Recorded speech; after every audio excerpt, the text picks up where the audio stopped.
Medical ಆಸ್ಪಿರೆಂಟ್ಸ್ಗೆ ಒಂದು good news ಇದೆ. ಮೆಡಿಕಲ್ಗೆ ಸೇರಬೇಕು ಅಂತ ಇರೋ ಸ್ಟೂಡೆಂಟ್ಸ್ಗೆ ಒಂದು ಒಳ್ಳೆ ನ್ಯೂಸ್ ಇದೆ. ಪೇರೆಂಟ್ಸ್ಗೂ ಅಷ್ಟೇ ಈ ನ್ಯೂಸ್ ಕೇಳಿ ತುಂಬಾ ಖುಷಿ ಅನ್ಸುತ್ತೆ.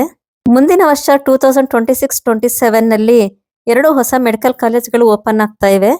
ರಾಮನಗರ ಮತ್ತು ಕನಕಪುರದಲ್ಲಿ ಈ ವರ್ಷನೇ ಮೆಡಿಕಲ್ ಕಾಲೇಜ್ಗಳು ಓಪನ್ ಆಗ್ಬೇಕಿತ್ತು. ಆದ್ರೆ ಬಿಲ್ಡಿಂಗ್ ಇನ್ನ ಕನ್ಸ್ಟ್ರಕ್ಷನ್ ಕಂಪ್ಲೀಟ್ ಆಗಿಲ್ಲ ಅಂತ ಈ ವರ್ಷ ಓಪನ್ ಆಗ್ಲಿಲ್ಲ. ಫಾರೂಕಿ ಮೆಡಿಕಲ್ ಕಾಲೇಜ್ ಮಾತ್ರ ಈ ವರ್ಷ ಓಪನ್ ಆಯಿತು. ಇದು ಕನ್ಫರ್ಮ್ಡ್ ನ್ಯೂಸ್ ಆಗಿದೆ. ಬಹುಶಃ ಈ ವರ್ಷ ಆದ ತರ ಮುಂದಿನ ವರ್ಷ ಆಗಲ್ಲ ಅಂತ ಅನ್ಸುತ್ತೆ. ಈ ವರ್ಷ ತುಂಬಾ ಕೊನೆಯಲ್ಲಿ ತುಂಬಾ ಸೀಟ್ಗಳನ್ನ ಆಡ್ ಮಾಡಿದ್ರು. ರಾಮನಗರ ಮತ್ತು ಕನಕಪುರ ಮೆಡಿಕಲ್ ಕಾಲೇಜ್ಗಳು ಸ್ಯಾಂಕ್ಷನ್ ಆಗಕ್ಕೆ ಈ ವರ್ಷನೇ ಅಪ್ಲೈ ಮಾಡಿದ್ದಾರೆ.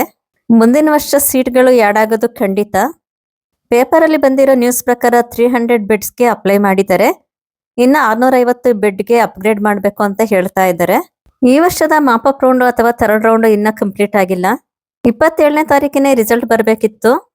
ಆದ್ರೆ ಕೋರ್ಟ್ ಅಲ್ಲಿ ಇನ್ನ ಕೇಸ್ ನಡೀತಿರೋದ್ರಿಂದ ರಿಸಲ್ಟ್ ಪೋಸ್ಟ್ಪೋನ್ ಆಗ್ತಾನೆ ಇದೆ. ಕೋರ್ಟಿನ ತೀರ್ಪು 6ನೇ ತಾರೀಕು ಹೊರಬೀಳ್ಬೋದು ಅಂತ ಅನ್ಕೊಂಡಿದೀವಿ. ಕೋರ್ಟ್ ಡಿಸಿಷನ್ ಬಂದ ಮೇಲೆ ಥರ್ಡ್ ರೌಂಡ್ ರಿಸಲ್ಟ್ ಬರುತ್ತೆ. ಅಲ್ಲಿವರೆಗೂ ಕಾಯೋದೊಂದೇ ಉಳಿದಿರೋದು. ಈ ವರ್ಷ ಮೆಡಿಕಲ್ ಕೌನ್ಸಿಲಿಂಗ್ ಮುಗಿಯೋಷ್ಟೊತ್ತಿಗೆ ಮುಂದಿನ ವರ್ಷದ ನೀಟ್ ಎಕ್ಸಾಮ್ಗೆ ರಿಜಿಸ್ಟ್ರೇಷನ್ ಶುರುವಾಗುತ್ತೆ. ನೀಟ್ ಲಾಂಗ್ ಟರ್ಮ್ಗೆ ಪ್ರಿಪೇರ್ ಆಗ್ತಿರೋರಿಗೆ ಕನಕಪುರ ಮತ್ತು ರಾಮನಗರ ಮೆಡಿಕಲ್ ಕಾಲೇಜ್ಗಳು ಓಪನ್ ಆಗ್ತಿರೋದು ಒಂದು ಗುಡ್ ನ್ಯೂಸ್. ಈ ವರ್ಷ ಸಿಗದೆ ಇರೋಂಥವ್ರು ಮುಂದಿನ ವರ್ಷ ಖಂಡಿತ ಟ್ರೈ ಮಾಡ್ಬೋದು. Good luck to everybody.